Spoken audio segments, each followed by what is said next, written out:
Selamat pagi jemaat yang kasih dalam Tuhan. Puji syukur kita bertemu kembali. Baik jemaat yang kasih dalam Tuhan, saya mengajak kita untuk merenungkan firman Tuhan kembali pada pagi hari ini. Dan kita melihat kembali di dalam Matius pasal yang ke-10. Kita ingin melanjutkan pembelajaran kita.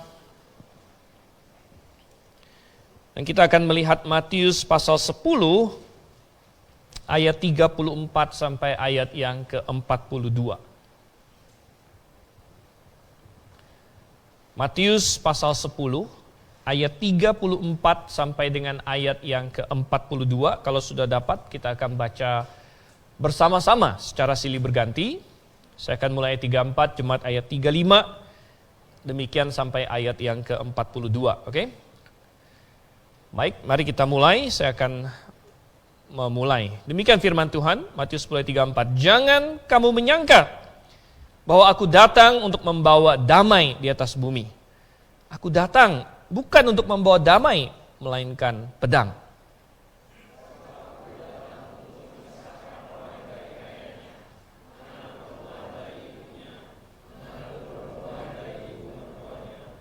Dan musuh orang ialah orang-orang seisi rumahnya.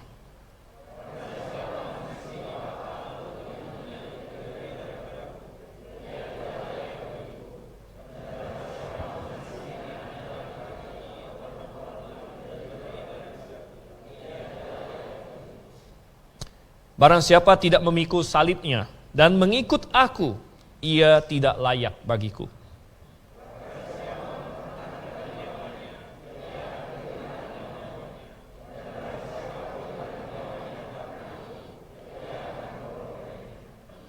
Barang siapa menyambut kamu, ia menyambut aku.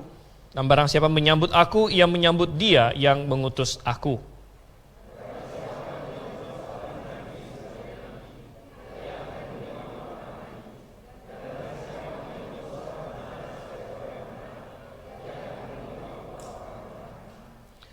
Dan barang siapa memberi air sejuk secangkir saja pun kepada salah seorang yang kecil ini, karena ia muridku, aku berkata kepadamu, sesungguhnya ia tidak akan kehilangan upahnya daripadanya. Mari kita bersatu dalam doa. Bapa yang di surga, kami sangat bersuka cita dengan penuh ucapan syukur Tuhan, bahwa kami dapat berkumpul pada hari ini.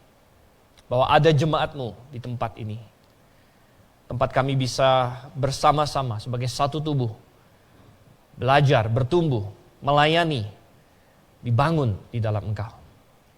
Dan Tuhan, firman-Mu Engkau berikan untuk membangun kami. Untuk mengajar kami. Dan kami telah membaca beberapa ayat, satu perikop. Kata-kata yang pernah Engkau ucapkan kepada orang-orang di Galilea dan di Yudea sana. Namun yang Engkau maksudkan untuk semua pengikut-Mu sepanjang zaman termasuk kami. Oleh karena itu, Engkau sebagai pemberi firman ini, Engkaulah yang kiranya mengajar dan menerangi kami, sehingga kami memahami penuh apa yang Engkau maksud, apa yang Engkau inginkan dari tiap-tiap kami pada hari ini sambil kami mengikut Engkau. Terima kasih Tuhan. Kami serahkan dan kami ucapkan doa ini dalam nama Yesus Kristus. Amin. Baik Bapak Ibu Saudara yang saya kasih dalam Tuhan, perikop yang baru kita baca ini melanjutkan perikop yang sebelumnya. Bagi Anda yang sudah berjemaat di tempat ini sekian lama, tentu Anda, saya harap masih ingat ya, perikop per perikop pembahasan kita, karena semuanya sambung menyambung sebenarnya. Dan di perikop sebelumnya di Matius pasal 10, Tuhan Yesus mengutus 12 muridnya, 12 yang disebut rasul ini, yang mengutus mereka untuk memberitakan kerajaan Allah sudah dekat. Kemudian setelah itu dia memperingatkan mereka, seperti yang sudah kita bahas bulan lalu, bahwa akan ada penganiayaan, akan datang kesusahan, bahwa mereka akan dianiaya. Dan itu sudah kita bahas bahwa itu juga berlaku bagi kita juga, saudara yang kasih Tuhan. Dan mungkin itu mengagetkan murid-muridnya. Dan Tuhan Yesus di sini memberi peringatan lebih lanjut lagi, ayat 34 sampai 42. Mengenai esensi kedatangan dia, apa yang dia bawa, ketika dia datang, apa yang bisa mereka harapkan daripada dia. Saudara, Tuhan tidak ingin 12 rasulnya dan kita hari ini untuk salah paham apa makna menjadi pengikut Yesus. Apa maknanya Yesus datang itu artinya apa? Artinya apa bagi Anda dan bagi saya? Gitu. Dan apa maknanya itu? Mungkin 12 rasul itu, kita tahu bahwa ini adalah sebelum kematian Tuhan Yesus, sebelum kebangkitan, dan Roh Kudus belum datang mendiami hati mereka. Jadi kita sering membaca dalam Injil bahwa mereka masih bingung-bingung kadang-kadang. Masih bingung-bingung. Mungkin ada sebagian mereka pada waktu itu berpikir bahwa mengikut Yesus, bahwa kedatangan Yesus membawa apa bagi mereka. Ada yang berkata, oh membawa mungkin posisi. Bahwa kalau mereka mengikut Yesus, mereka akan menjadi menteri, akan masuk dalam kabinet. Minimal nggak kena reshuffle lah begitu, karena menjadi pendiri. Ya.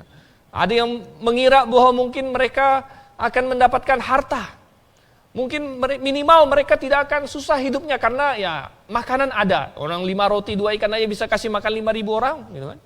Jadi ya minimal ada jaminan, ada jaring pengaman sosial dan lain sebagainya. Mungkin itu yang mereka pikirkan sebagian mereka. Tapi Tuhan Yesus tidak ingin mereka salah konsep. Dan Tuhan Yesus membeberkan apa adanya. Sebenarnya, aku datang di sini. Aku datang dan dia tidak ingin mereka bingung. Oh saudara kasih Tuhan, pernah nggak Anda membeli sesuatu? Ini zamannya banyak orang beli online ya, karena pandemi dan lain sebagainya. Anda beli barang, ternyata yang Anda dapat tidak seperti yang Anda bayangkan. Pernah? Gitu. Oh ya, saya yakin pernah. Saya juga, salah satu yang saya pernah cukup menyesal adalah saya pernah beli handphone, karena handphone lama saya nomor 1 sudah agak rusak, dan nomor 2 storage-nya sudah mulai nggak cukup, gitu. Jadi sudah mulai tidak cukup ini ruang ini penyimpanan, gitu. Jadi akhirnya saya beli yang baru. Tapi rupanya saya lupa baca spesifikasi. Saya berasumsi bahwa handphone baru yang saya beli ini sama seperti handphone yang lama, gitu. Karena mereknya sama, gitu kan. Cuman lebih baru aja. Bahwa dia akan punya storage tambahan micro SD, gitu. Tapi ternyata yang baru ini tidak punya ini slot micro SD. Saya jadi bingung. Waduh, ternyata banyak handphone sekarang tidak kasih slot micro SD. Sehingga saudara yang kasih Tuhan, saya jadi bingung. Wah, ini ternyata salah saya. Saya tidak membaca dengan sangat-sangat teliti spesifikasi dari apa yang mau saya beli itu. Nah, saudara yang kasih Tuhan, banyak orang kadang-kadang dia datang, dia berkata, aku mau menjadi pengikut Yesus Kristus. Tapi apakah Anda tahu apa yang Yesus katakan menjadi pengikut Dia? Apa yang Yesus janjikan? Apa yang Yesus ingin, apa yang Yesus bawa? Oh, saudara kasih Tuhan. Di sini ayat 34 sampai ayat 42. Tuhan Yesus menjelaskan pada orang-orang yang mau menjadi pengikutnya apa yang Yesus bawa bagi pengikut-pengikutnya. Dan ada 3 hal saudara kasih Tuhan yang ingin kita bahas hari ini yang Yesus bawa bagi kita, bagi dunia. Yang pertama saudara kasih Tuhan, Tuhan Yesus menegaskan bahwa Dia datang, Dia membawa pedang. Dia datang, Dia membawa pedang. Coba kita lihat ayat yang ke-34 di sini. Dikatakan, jangan kamu menyangka bahwa aku datang untuk membawa damai di atas bumi. Aku datang bukan untuk membawa damai, melainkan pedang. Wow, Tuhan Yesus datang membawa pedang katanya. Dan ini dikontraskan, aku tidak datang membawa damai, jangan kamu berpikir aku datang membawa damai. Aku datang membawa pedang.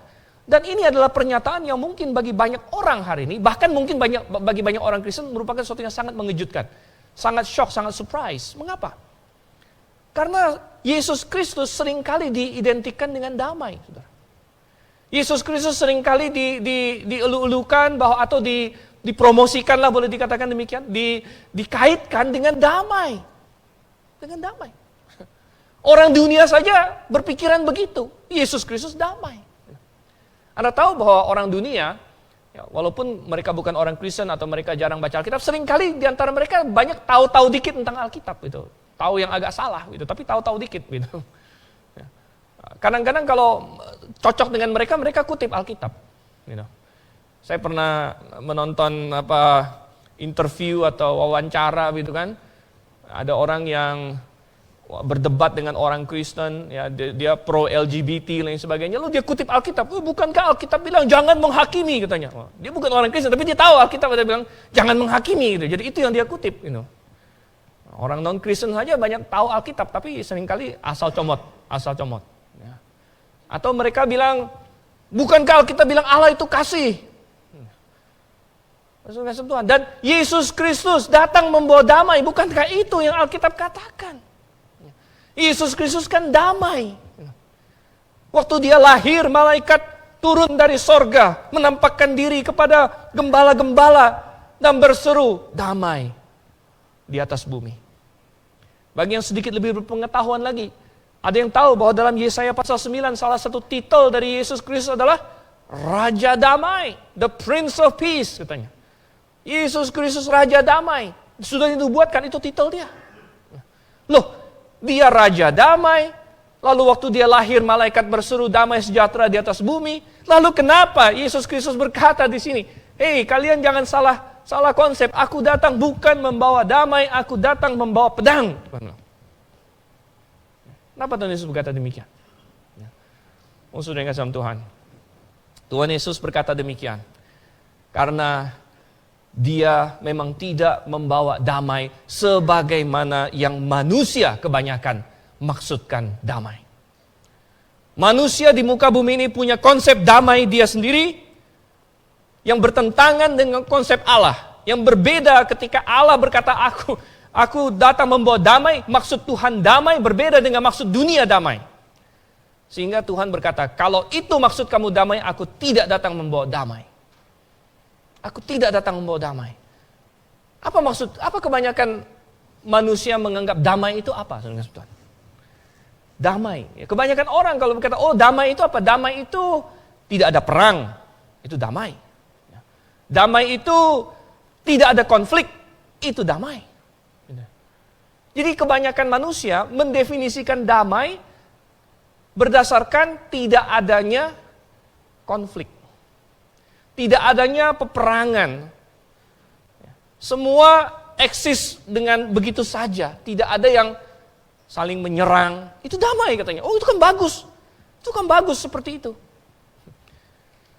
Ya oke, bagus dengan sama Tuhan. Ya. Tetapi ada yang kurang dari definisi itu. Ada yang kurang dari definisi itu, saudara-saudara. Banyak orang hari ini berkata shalom. Konsep damai itu bermulai dari kata shalom sebenarnya. Tapi shalom itu bukan hanya artinya damai. Banyak orang bilang shalom. Hari ini kan jadi ini. Orang ngomong shalom. Orang Kristen identik jadi shalom katanya. Shalom, shalom. Tapi banyak orang ngomong shalom tidak benar-benar paham arti kata shalom. Shalom, dikatakan shalom artinya damai. Damai sejahtera. Tapi shalom bukan hanya artinya damai. Shalom kalau kita selidiki perjanjian lama, dan kita tidak punya waktu, tapi kalau Anda ikut salah satu kelas di Gates, kita punya sekolah teologi di sini. Ya. Shalom itu memiliki pengertian yang jauh lebih mendalam, artinya sebenarnya adalah komplit. Ya.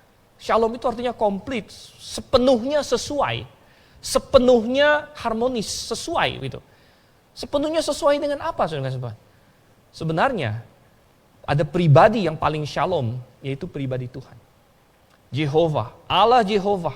Dia adalah pribadi yang komplit sepenuhnya. Dan saudara yang kasih Tuhan, damai yang Tuhan maksudkan, shalom yang Tuhan maksudkan adalah manusia harmonis dan komplit sepenuhnya dalam hubungannya dengan Tuhan. Itu adalah damai yang sejati. Bahwa manusia Tuhan ciptakan. Tuhan ciptakan, tapi kemudian manusia merusak itu. Manusia keluar dari desain Tuhan. Manusia melanggar semuanya dan mengacaukan semuanya. Tetapi manusia mencari damai habis itu. Manusia mencari damai, tapi damai yang dia cari hanyalah damai yang sekulitnya saja. Tanpa benar-benar datang kepada inti permasalahannya. Yaitu bahwa ada hubungan yang rusak antara manusia dengan Allah. Dan hubungan ini tidak diperbaiki. Namun manusia mencari berhentinya perang, manusia mencari berhentinya pemukulan, kekerasan domestik, bullying, segala macam cyberbullying sekarang. Manusia mencoba menghentikan semua itu, mengejar damai tanpa melihat masalah intinya. Bahwa ada kerusakan antara manusia dengan Allah. Nah, oleh karena itu, saudara yang kasih Tuhan berkata, aku datang bukan membawa damai seperti yang kalian pikir. Aku datang membawa pedang bahkan. Kenapa saudara yang kasih Tuhan? Kenapa pedang? Kenapa bukan damai? Oh saudara, kalau damai itu hanya sekedar tidak ada konflik antar manusia, tanpa melihat ada aspek Tuhannya, maka iblis pun mau menawarkan damai. Iblis pun bilang, oh iya kamu damai saja. tinggal di bawah saya, damai-damai saja di bawah saya, gitu. Ya, karena kita tidak berbicara mengenai Tuhan, kalau begitu. Hanya antar manusia saja, yaudah kamu sama-sama damai, tidak usah ada konflik, tapi di luar Tuhan. Tapi Tuhan tidak menawarkan damai seperti itu. Bahkan Tuhan sangat serius. Coba kita buka Yesaya, saudara Tuhan. Kita melihat Yesaya. Ya. Dan Yesaya coba kita buka dari pasal 48 dulu. Sebenarnya Yesaya mulai dari pasal 40 sampai 66 itu dibagi menjadi beberapa perikop, ya. Dari pasal 40 sampai 48 itu satu perikop, dan diakhiri, perhatikan Yesaya 48 ayat 22. Apa yang dikatakan situ? Yesaya 48 ayat 22. Tidak ada damai sejahtera bagi orang-orang fasik. Tidak ada damai sejahtera. Tuhan datang tidak berkata, oh damai buat kamu. Tidak, teman. Tidak ada damai. Lalu kita buka lagi Yesaya 57. Yesaya 57 ayat 21. Yesaya 57 ayat 21, ini akhir dari perikop kedua. Tuhan tegaskan sekali lagi apa? Tidak ada damai bagi orang-orang fasik itu, firman Allahku. Tidak ada damai, Tuhan bilang. Dan kita buka lagi terakhir, Yesaya 66, pasal terakhir. Ayat terakhir, wah kali ini lebih keras lagi, bukan proklamasi tidak ada damai. Bahkan dikatakan, mereka akan keluar dan memandangi bangkai orang-orang yang telah memberontak kepadaku. Di situ ulat-ulatnya tidak akan mati dan apinya tidak akan padam. Maka semuanya akan menjadi kengerian bagi segala yang hidup. Saudara kasih Tuhan berkata, kalian mencari damai, tapi damai apa yang kamu maksud? Aku datang bukan membawa damai itu. Aku datang membawa pedang. Tuhan bilang. Pedang apa? Pedang itu berarti konflik, saudara. Pedang itu berarti konflik. Konflik apa? Saudara, yang pertama, Tuhan Yesus datang, konflik itu adalah konflik di dalam manusia itu sendiri. Konflik di dalam manusia itu sendiri. Ketika kebenaran disampaikan, maka akan ada konflik dalam dirinya. Dan Tuhan datang justru untuk membawa konflik itu. Kedatangan Tuhan Yesus, kenapa? Ahli-ahli Taurat dan orang-orang Farisi begitu kesal dengan dia. Karena dengan kedatangan Tuhan Yesus menunjukkan kesalahan mereka. Sebelum adanya Tuhan Yesus, mereka berpikir bahwa mereka adalah orang yang sudah paling hebat, paling pantas masuk sorga. Ya, tidak ada lagi, wah ini kami yang paling beribadah. Namun ketika Tuhan Yesus datang dan hidup sebagai manusia yang kudus, sampai-sampai tidak usah dia jauh-jauh, dia hanya mengajar saja. Petrus langsung sadar dia orang berdosa dan berkata, Tuhan pergilah daripadaku orang berdosa ini. Kekudusan Tuhan Yesus memperlihatkan dosa semua orang. Saudara, kita tidak pernah berdiri di hadapan manusia yang tidak punya satu dosa pun.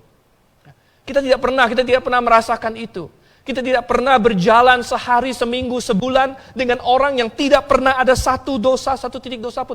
Anda bisa membayangkan berjalan dengan orang seperti itu, maka dosa kita semakin terlihat. Dan orang-orang Farisi, orang-orang yang menganggap dirinya benar itu, ya, mereka ketika berhadapan dengan Tuhan Yesus, mereka sadar benar akan dosa mereka. Itu menjadi konflik dalam diri mereka. Tuhan Yesus datang membawa pedang. Aku datang bukan supaya kalian jadi aman dan nyaman di dalam dosa kalian. Aku datang untuk mengingatkan bahwa kalian adalah orang berdosa. Dan supaya ada konflik dalam hati kalian. Supaya pedang itu masuk dan menusuk kalian. Dan mengkata bahwa kamu harus bertobat. Kamu harus menyelesaikan dosamu. Saudara, Tuhan Yesus datang membawa pedang. Ketika Stefanus ditangkap, diseret, kehadiran di depan sidang majelis Sanhedrin pada waktu itu. Lalu dia mulai bersaksi. Anda boleh baca ceritanya dalam Kisah Rasul pasal 7. Dia mulai cerita tentang sejarah Israel. Dia bilang, dari dulu nenek moyang kalian menolak Musa. Nabi-nabi kalian aniaya. Maka tidak heran bahwa Yesus Kristus orang benar itu juga telah kalian salibkan. Dia menuding kesalahan mereka sehingga Alkitab mencatat hati mereka tertusuk-tusuk. Ya. Ini orang mengejek kita, ini orang menusuk hati kita. Waktu itu belum ada undang-undang ITE, saudara. Ya. Tapi nggak perlu pakai undang-undang ITE dari dulu. Ya. kalau ingin menutup kebenaran, itu ada caranya. Mereka menyeret dia keluar dan merajam dia dengan batu. Nggak usah pakai cara undang-undang apa mau membungkam orang ini. Tapi Tuhan datang, aku datang membawa pedang. Alkitab mencatat hati mereka tertusuk. Tertusuk oleh pedang kebenaran, oleh pedang roh. Dan Tuhan datang untuk itu. Jangan berpikir bahwa Tuhan datang untuk membelai-belai kamu. Ya udah nggak apa-apa, kamu dalam dosamu, nggak apa-apa, kamu dalam kebenaranmu sendiri, nggak apa-apa, kamu dalam kepercayaanmu sendiri. Tuhan datang, aku bawa pedang, Tuhan bilang. Aku akan melibas habis ini semua. Dan kalian harus berpikir dalam hatimu, benarkah ini? Benarkah ini ketika kebenaran disampaikan? Ketika Injil disampaikan, ketika berita Injil, ketika doktrin, ketika ada seminar, ketika ada khotbah, itu sebenarnya pedang. Itu adalah kebenaran yang datang dan seharusnya setiap orang berkata, benarkah? Benarkah Tuhan berkata demikian? Apa yang harus saya lakukan? Bagaimana saya harus merespon hal ini? Jadi pedang pertama di dalam diri seseorang. Tapi kemudian, saudara, tidak stop sampai di sana. Ketika seseorang itu dalam konflik dirinya, dalam pertentangan dirinya dengan kebenaran itu, akhirnya memilih untuk memihak kebenaran. Akhirnya memilih untuk memihak Injil. Maka bisa mulai ada pedang konflik dengan orang lain.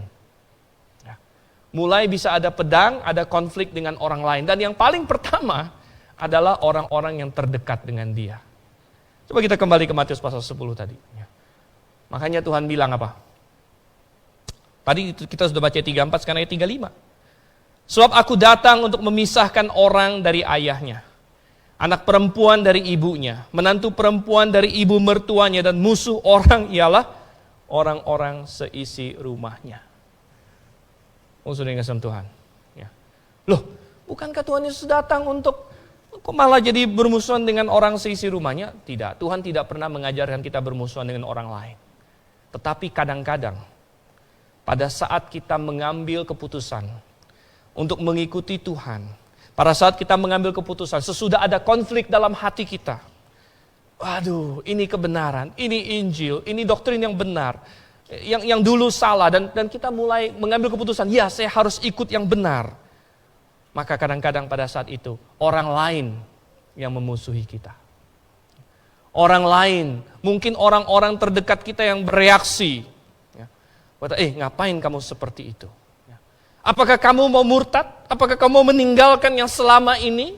Apakah kamu mau menjadi bagian dari mereka? Dan bisa jadi musuh orang menjadi orang-orang seisi rumahnya. Bukan karena Tuhan Yesus mengajarkan kita mencari musuh, tetapi karena berdiri di atas kebenaran mengakibatkan itu. Dan Tuhan Yesus datang membawa pedang. Membawa pedang, membawa konflik.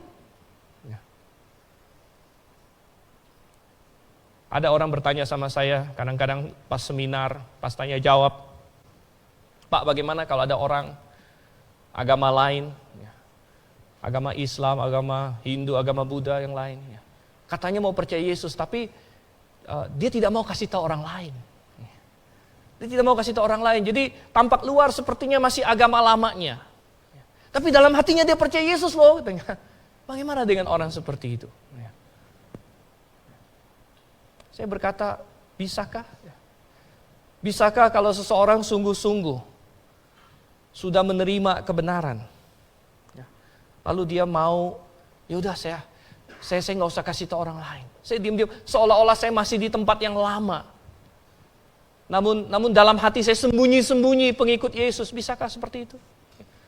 Tuhan Yesus datang, aku datang membawa pedang. Tuhan Yesus bilang, ada konflik dalam hatimu terlebih dahulu. Bahwa ada seruan, ada panggilan Tuhan, hei, terima kebenaran dan tunjukkan itu. Ada panggilan Tuhan, makanya salah satu langkah ketaatan adalah baptisan. Banyak sekali orang dari agama lain, Oh, kalau misalnya dia ke gereja masih nggak apa-apa, kalau dia ini. Tapi kalau mau dibaptis, nah ini, katanya. Ini sudah melewati batas toleransi. Mengapa? Karena mereka sadar bahwa baptisan adalah semacam suatu pernyataan publik. Suatu pernyataan publik, oh ya, aku adalah pengikut Yesus. Oh ya, aku sudah menerima Injil. Ya, bahwa aku adalah orang yang berpegang pada Alkitab. Itu menjadi suatu pengumuman publik. Sehingga kita bukan saja berkata ya dalam konflik dalam diri kita, ya saya memihak kebenaran, tapi itu juga menjadi suatu kesaksian bagi orang. Dan itu menjadi suatu undangan bagi mereka, saya mengambil langkah kebenaran, bagaimana dengan kamu? Dan ketika orang melihat itu, kadang-kadang dia tidak suka, dia merasa tertuding. Kalau itu kamu diam-diam aja lah, kamu diam-diam, kamu sembunyi-sembunyi aja lah, kamu ikut kebenaran sembunyi-sembunyi aja lah. Nggak usah bikin proklamasi publik, nggak usah bikin heboh, nggak usah bikin ini itu. Maka semua damai-damai, kita kan mau damai. Lalu bilang, aku tidak tertarik dengan damai seperti itu. Aku datang bawa pedang. Aku datang bawa pedang. Di sepanjang zaman, manusia seringkali harus memilih. Saya berkata mengucap syukurlah. Mengucap syukurlah, saya senantiasa mengucap syukur bahwa keluarga saya, mayoritas, hampir semua sudah menerima kebenaran. Tetapi ada orang-orang yang terpaksa, coba kita lihat ayat 37. Apa dikatakan di situ? Terpaksa dia harus memilih dan menggenapi apa yang Yesus katakan di sini. Di mana di ayat 37 Tuhan berkata, barang siapa mengasihi bapa atau ibunya lebih daripadaku, ia tidak layak bagiku. Dan barang siapa mengasihi anaknya laki-laki atau perempuan lebih daripadaku, ia tidak layak bagiku. Dari abad pertama sampai hari ini, banyak orang sudah harus memilih. Harus memilih. Yang mana yang akan dia kasihi lebih dari segala-galanya. Dari abad pertama, dari masa Stefanus, dari masa Rasul Paulus, sampai ke banyak sekali dalam sejarah kita bisa baca satu persatu. Oh, makanya saya suka sekali membaca membaca sejarah, saudara Tuhan. Suka sekali membaca biografi-biografi orang. Ya. Lebih baik Anda membaca yang seperti itu. Jangan terlalu banyak habiskan waktu baca komik. Ya. Bukan nggak boleh sama sekali, jangan terlalu banyak lah. Gitu. Jangan terlalu habiskan banyak waktu di Mobile Legends misalnya, gitu ya. Ini ya, ngabisin waktu. Gitu ya. Baca-baca yang bermanfaat. Gitu ya.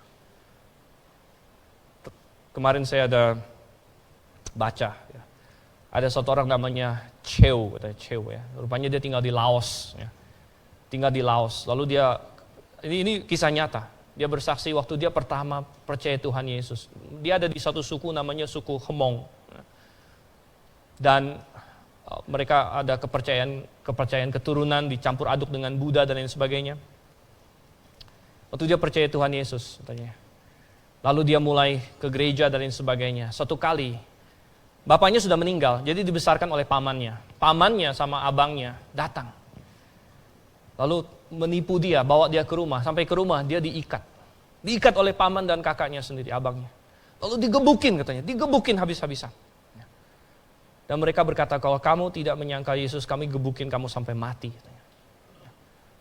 Kamu harus kembali kepada kepercayaan lama kamu. Ikut kami lagi.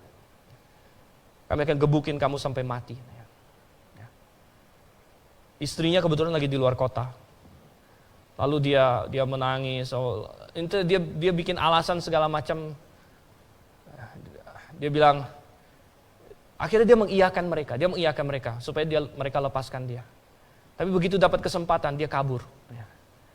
Dia kabur, dia pergi ke istrinya, dia lari. Dan sampai sekarang dia tidak berani ketemu lagi dengan keluarganya itu. Dan keluarganya bilang, kalau kamu sampai masuk desa ini lagi, kamu akan mati. Ada orang-orang yang seperti itu, saudara. Beberapa minggu yang lalu, saya ada menonton sebuah film pendek, kesaksian seorang muslim. Kalau nggak salah dia di Afrika. yang percaya pada Tuhan Yesus. Dan apa yang terjadi? Dia bersaksi waktu dia masih Muslim dulu. Di satu sekolah dia masih SMA. Ada satu orang Kristen di situ. Dan mereka membuli dia dan mereka menyerang dia sampai satu kali mereka memukuli dia sampai mati. Mereka pikir mati. Mereka mau membunuh dia. Tapi ternyata dia nggak mati. Belakangan dia bertobat. Dia bertobat dan ketika dia bertobat katanya, satu keluarga dia memarahi dia habis-habisan dan mengancam dia dan lain sebagainya. Sampai akhirnya dia diusir. Dan waktu dia diusir, orang tuanya dan saudara-saudaranya membuat pemakaman. Lalu mereka bikin batu nisan dengan ada nama dia di situ.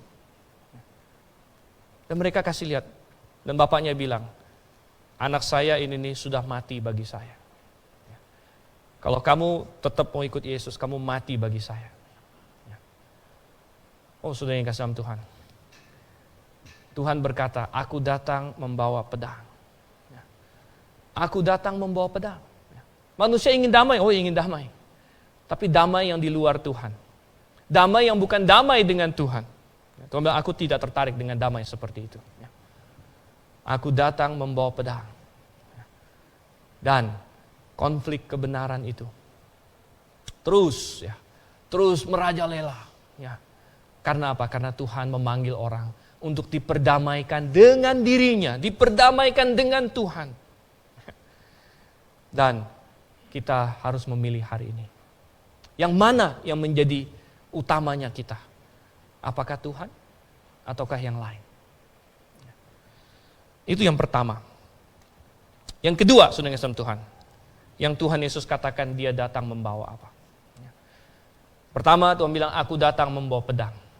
Yang kedua, Tuhan berkata, aku datang membawa salib. Aku datang membawa salib. Coba kita lihat ayat yang ke-38. Barang siapa tidak memikul salibnya dan mengikut aku, ia tidak layak bagiku. Tuhan bukan saja datang bawa pedang, dia datang bawa salib. Dia datang bawa salib karena memang dia akan menuju Golgota.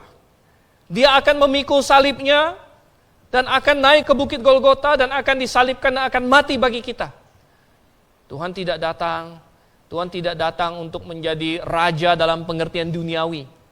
Oleh karena itu ketika Pilatus berkata kepadanya, engkau raja orang Yahudi?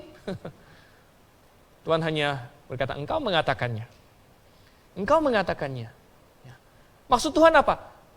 Benar dia raja orang Yahudi sebenarnya, tapi bukan dalam pengertian yang dimaksud oleh orang-orang Farisi, bukan dalam pengertian yang dimaksud oleh Pilatus. Sehingga Tuhan Yesus berkata pada Pilatus, kalau kerajaanku dari dunia ini, sudah pasti anak buahku akan berperang untuk aku. Aku raja orang Yahudi, engkau mengatakannya. Tuhan datang untuk membawa salib ke Golgota. Dia akan mati di atas kayu salib. Dia bukan datang untuk menjadi seorang pangeran di istana. Namun, salib Yesus itu yang telah dia bawa menjadi contoh dan teladan bagi kita. Sehingga dia berkata, barang siapa tidak memikul salibnya dan mengikut aku, ia tidak layak bagiku. Berarti, kalau kita mau mengikut Yesus, kita masing-masing pun memiliki salib kita untuk kita pikul. Apa artinya itu, saudara kasih Tuhan? Apa artinya memikul salib? Ada orang bilang memikul salib, tiap hari saya pikul salib. Salib saya satu di telinga kanan, satu telinga kiri. Wah, saya pikul-pikul begitu ya. Bukan itu salib yang dimaksud. Salib saya ada di sini, wah saya pikul. Itu beda lagi. Bukan perhiasan yang Tuhan maksud.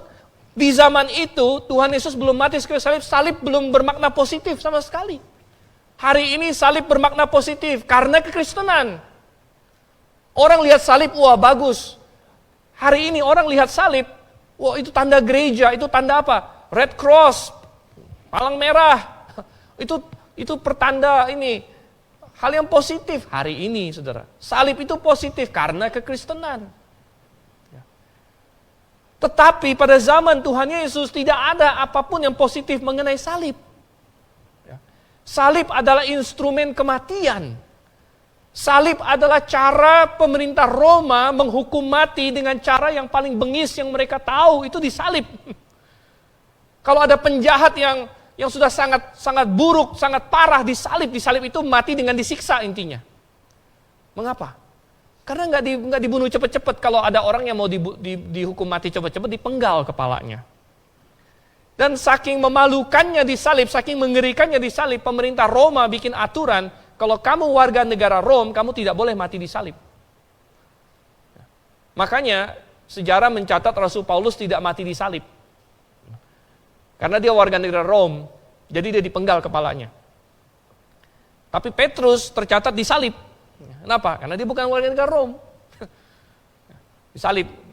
Salib itu adalah cara kematian yang sangat mengerikan. Karena itu disiksa mati pelan-pelan. Anda dipaku, bayangkan dipaku di atas papan, diangkat, ditonton semua orang, disiksa habis-habisan, lalu dibiarkan mati di atas sana. Kadang-kadang tercatat itu bisa berhari-hari baru mati. Makanya ketika Tuhan Yesus mati, para prajurit bingung, kok sudah mati? Biasanya itu berhari-hari. Ada yang sampai dimakan oleh burung segala macam sebelum dia mati. Sangat mengerikan, saudara. Ini adalah suatu instrumen yang sangat mengerikan. Mati, kehabisan tenaga. Kebanyakan orang disalib itu mati karena dia nggak bisa bernafas lagi. Karena dia sudah kehabisan energi karena orang yang tersalib itu dia harus menarik nafas itu, dia harus menjinjit sedikit. Makanya kalau mau dipercepat kematiannya, tulang kakinya dipatahkan supaya dia nggak bisa jinjit sedikit untuk bernafas. Kematian yang sangat mengerikan, ini instrumen yang sangat mengerikan pada zaman itu. Belum ada konotasi positif mengenai salib. Dengan Yesus berkata, kalau kamu mau menjadi pengikut aku, kamu harus memikul salib. Apa maksudnya? Tuhan. Kamu harus memikul salib, kamu harus mati. Orang yang memikul salib berarti sudah divonis mati dan sedang memikul salibnya menuju tempat penyaliban. Kamu harus siap mati untuk aku. Kamu harus siap mati. Apa itu berarti siap mati? Ya siap mati itu tadi. Kalau tadi di ayat 37, kita tidak boleh lebih mengasihi apa? Bapak kita, ibu kita, saudara kita, istri kita, anak kita, lebih daripada Tuhan. Maka memikul salib itu berarti kamu tidak boleh bahkan lebih mengasihi diri kamu sendiri daripada Tuhan. Karena itulah kasih terbesar setiap manusia. Setiap manusia itu egois sebenarnya. Yang paling kita kasih adalah diri kita sendiri. Dan kita mengasihi orang terdekat dengan kita karena kita mengasihi diri kita. Oleh karena itu Tuhan bilang, oke, kamu tidak boleh mengasihi mereka lebih daripada aku, dan kamu bahkan tidak boleh mengasihi diri kamu sendiri lebih daripada aku. Oleh karena itu setiap hari kamu harus memikul salib.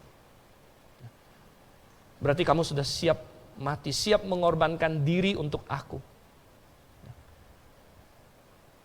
Dan kita berkata, tapi kan Tuhan, tidak ada yang sedang mengancam saya hari ini.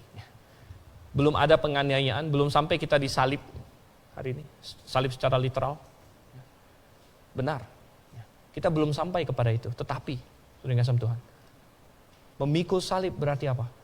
Sebelum kita rela mati bagi Tuhan, berarti semua yang lain harus kita relakan dulu. Semua yang lain. Relakah diri kita? Bagaimana? Ada orang berkata, kalau saya disuruh mati untuk Tuhan, saya siap. Benarkah? Tapi kalau kamu disuruh untuk memberikan yang lain untuk Tuhan, siap nggak? Itu enggak lah, jangan dulu lah. Kita bertanya, aneh sekali kalau begitu.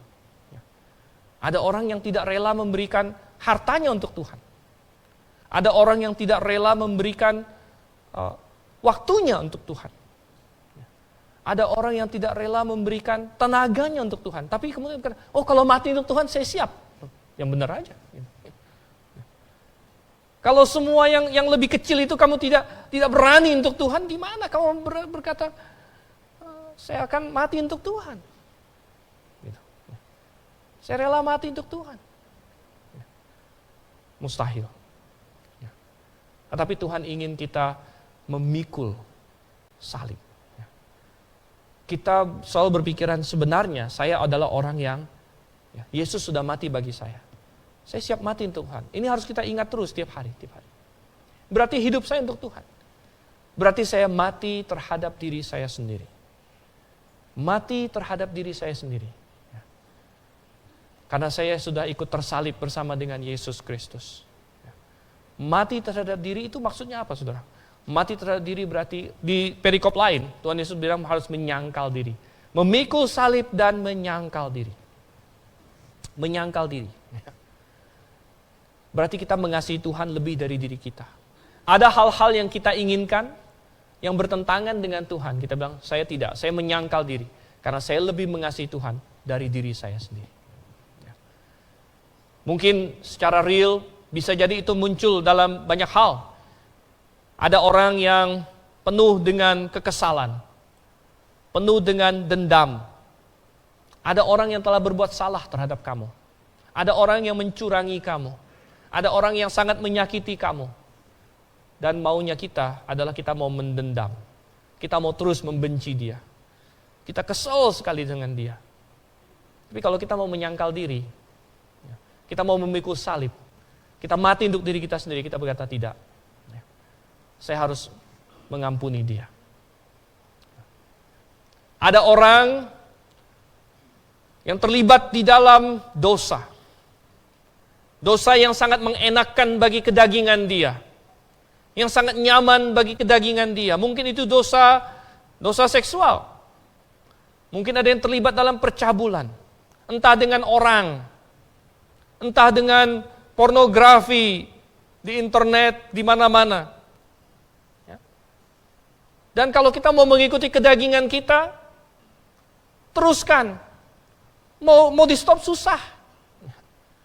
Toh nggak ada orang yang tahu. Toh ini hanya antara saya dengan si dia, atau antara saya dengan handphone saya, antara saya dengan komputer saya. Benarkah?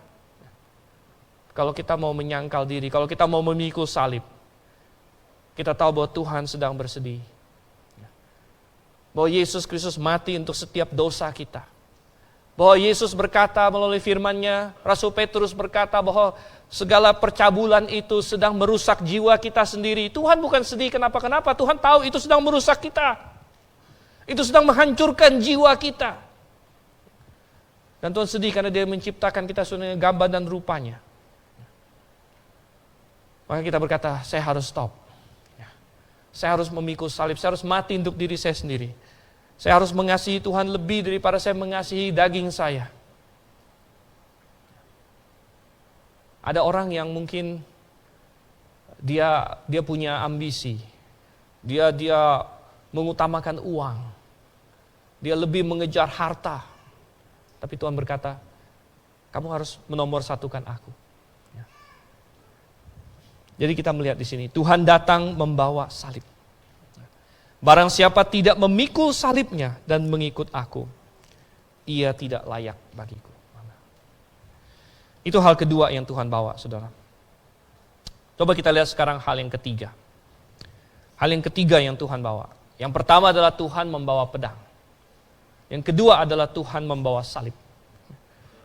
Dan kalau kita berpikir, wow, pedang, salib, wah kayaknya mengerikan juga nih.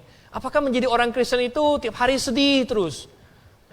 Tertindas, begitu kan? Nggak boleh ini, nggak boleh itu. Apakah itu menjadi orang Kristen? Bukan, saudara yang kasih Tuhan. Hal yang ketiga yang Tuhan bawa adalah Dia datang, Dia membawa kehidupan. Dia datang membawa kehidupan. Tuhan datang, aku tidak membawa damai yang salah, yang manusia maksud, tapi aku datang membawa damai yang sejati.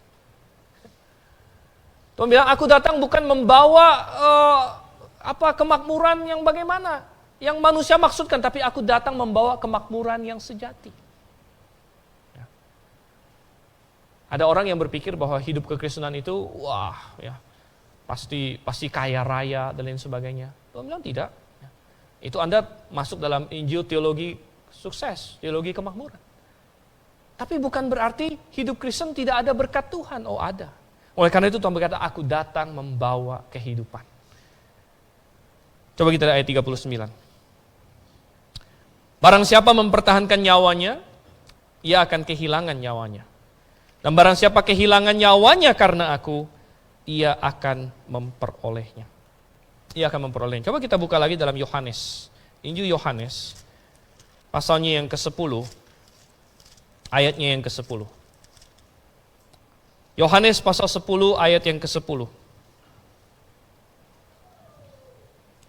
Apa yang Tuhan Yesus katakan? Pencuri datang hanya untuk mencuri dan membunuh dan membinasakan. Aku datang supaya mereka mempunyai hidup dan mempunyainya dalam segala kelimpahan. Ini adalah janji Tuhan. Bahwa Dia datang membawa kehidupan. Kehidupan yang berkelimpahan. Oh saudara, berarti Injil kemakmuran benar dong? Bukan. Bukan maksudnya Anda harus menjadi kaya raya, tapi hidup yang berkelimpahan sesuai dengan standar Tuhan. Menurut Anda hidup Tuhan Yesus berkelimpahan enggak? Hidup Tuhan Yesus, kita ambil Tuhan Yesus sebagai standar. Hidup Tuhan Yesus itu hidup yang baik atau tidak? Hidup yang berkelimpahan atau tidak? Gitu. Tapi Tuhan Yesus pernah berkata, ada orang yang mau ikut Dia, Tuhan bilang, burung punya sarang, serigala punya lubang, anak manusia nggak punya tempat untuk meletakkan kepalanya. Tapi hidup Yesus adalah hidup yang berkelimpahan. Di dalam segala apapun, Dia penuh dengan sukacita. Di dalam apapun yang Dia hadapi, hidup yang berkelimpahan. Saudara, Tuhan tidak datang untuk mengambil semua yang bagus dari kita, tidak. Tuhan justru datang untuk memberikan semua yang bagus. Yang telah dipalsukan oleh dunia. Yang dunia berkata, kamu hanya bisa bahagia kalau begini. Memang tidak. Itu salah. Kamu akan mendapat kebahagiaan sejati bersama dengan aku. Kalau kamu punya aku. Dan Tuhan akan memberikan pertolongannya dan kecukupan darinya. Dan semua yang dia berikan, Dia akan memberikan kehidupan yang berkelimpahan. Tidak pernah dalam Alkitab ada satu orang pun yang tercatat dia memberikan hidupnya bagi Tuhan yang kemudian menyesal. Tidak pernah. Paulus, tadinya seorang bintang Farisi. Dia lulusan doktor, PhD di bawah Gamaliel. Hebat sekali. Karir politiknya sudah meninggi, koneksinya ada di mana-mana. Imam besar kenal dengan dia. Mestinya dia menjadi seorang top. Dia tinggalkan semuanya. Dia tinggalkan semua, dia ikut Tuhan Yesus. Apa yang dia dapatkan?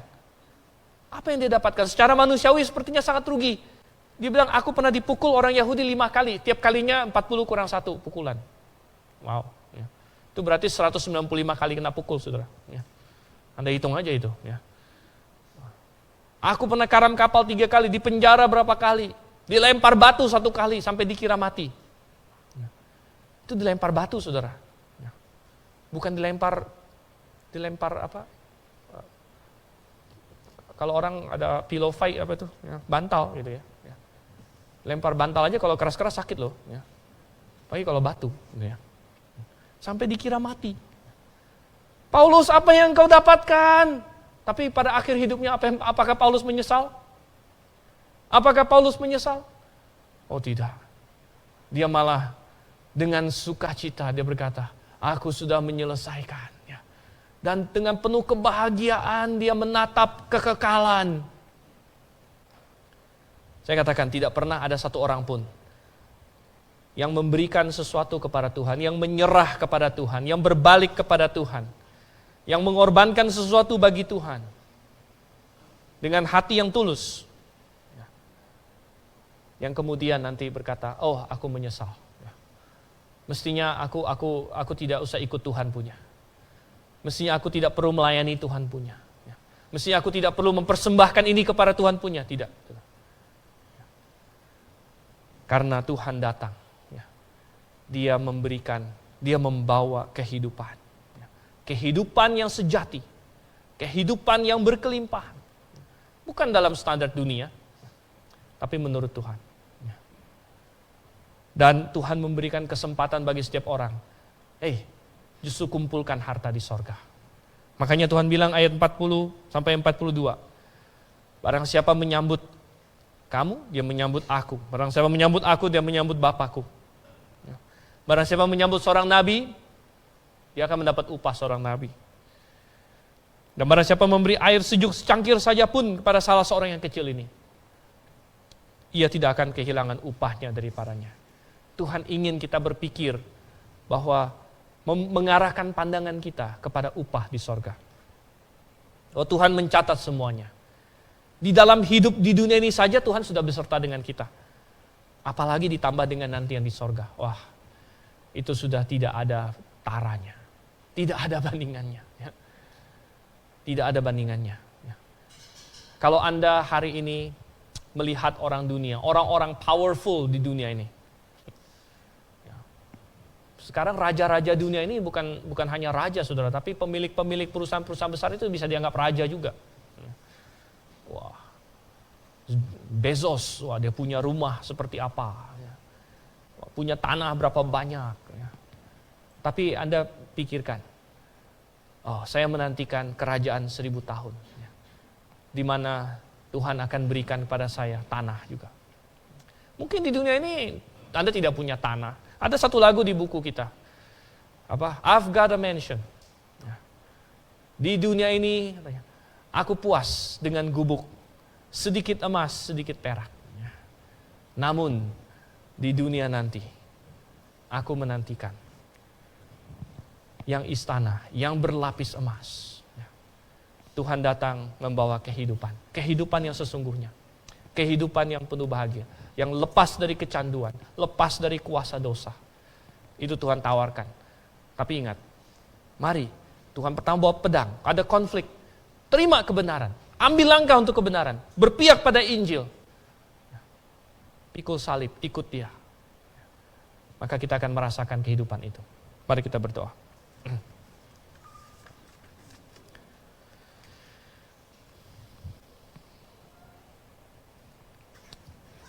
Bapa di surga,